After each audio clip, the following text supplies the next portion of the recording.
I just discovered the reason why my wedding ceremony started late, and it's made me love my husband even more.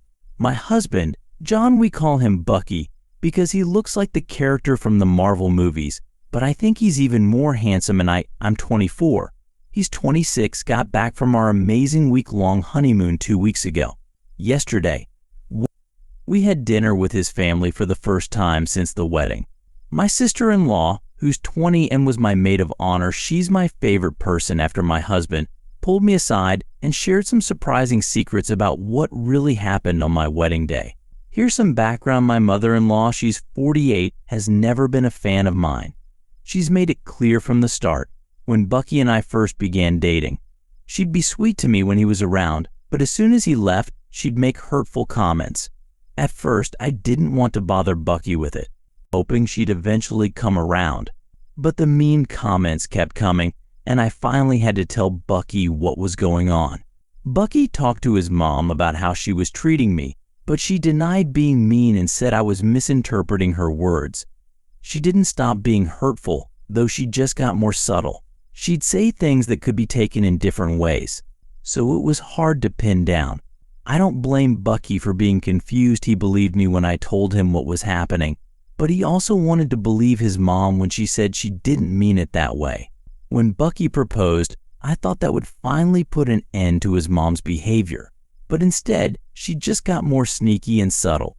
I was at my breaking point and even considered calling off the wedding because I couldn't take it anymore.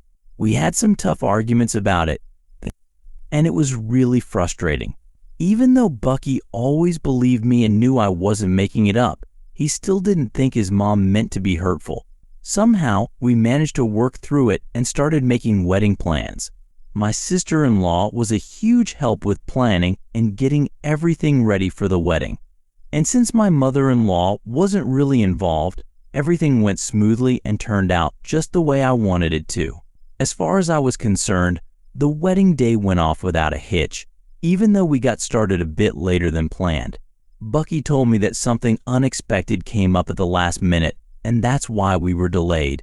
He didn't elaborate, and I figured it was work-related, so I didn't pry. Now, my sister-in-law has filled me in on what really happened on the wedding day. I was in the bridal suite, so I didn't see or hear any of it. Apparently, my mother-in-law showed up at the venue wearing a white outfit, which is a huge no. When Bucky found out, he quickly got his sibling's dad and sister-in-law to bring her to his dressing room to deal with the situation. When my mother-in-law came into the room, she tried to give Bucky a hug, but he stopped her. He asked her directly, "What are you wearing?" And when she brushed it off, he asked again, more firmly, "Why are you wearing white to my wedding? Why are you trying to hurt me and my bride? Why are you trying to ruin our special day?" I think what really got to my mother-in-law was when Bucky said his day instead of my day. He was making it clear that the wedding was about both of them, not just me, but she still tried to downplay it, saying he was overreacting and that it was just a dress. She didn't seem to get that it was a big deal to him and to me. That's when Bucky reached his breaking point. He started yelling at his mom, saying he finally realized that I wasn't misinterpreting her behavior. She was intentionally trying to hurt me. He said he had been sticking up for her to me all this time, but now it was clear that I was the one who needed protection. He accused his mom of trying to ruin their relationship. When his dad tried to intervene, Bucky cut him off, saying he didn't want to hear it because they had always let her behavior slide and enabled her to treat me this way. Bucky gave his mom an ultimatum: "Because you're my mother, I'm willing to delay the wedding by 30 minutes to give you a chance to change out of that outfit. Go home, go to a store, wherever, just leave now and don't come back until you're wearing something different. If you refuse, you'll never see me again, never meet your grandchildren, and never be part of our lives." Is that clear? In the end, the wedding was absolutely perfect, and my mother-in-law showed up in a beautiful blue dress. I'm still trying to figure out how to express my gratitude to Bucky for standing up to her like that. His birthday is coming up in 3 months, and I'm already thinking of ways to make it extra special and show him just how much I appreciate him. Story 2.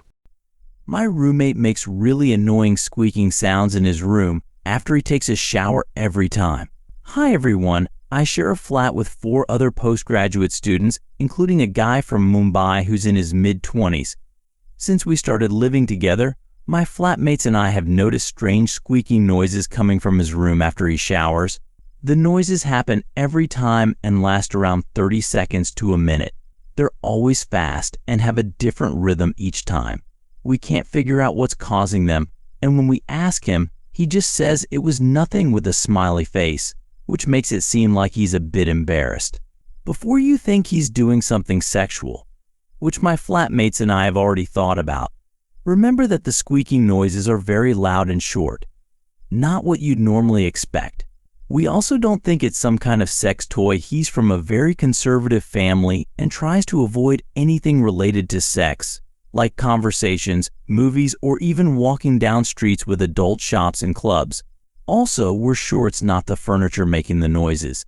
We live in student housing and all the rooms have the same furniture, but when we tried to make the same sounds, it didn't work. The squeaking only happens right after he takes a shower and never at any other time of the day. For more context, this guy has some significant neurodivergent traits. He can't take care of himself in basic ways, like cooking. He orders food delivery for every meal, and he can't do his own schoolwork. A tutor does it for him during online sessions. When we confront him about something he's done wrong in the flat, he acts like a child and often lies when he's embarrassed. He also calls his parents a lot, at least 5 to 6 times a day, maybe even more, to tell them every little detail about his day.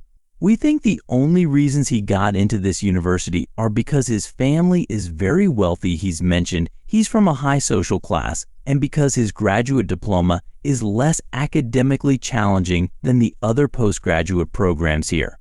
Please help us solve this mystery. It's driving us crazy trying to guess what's going on.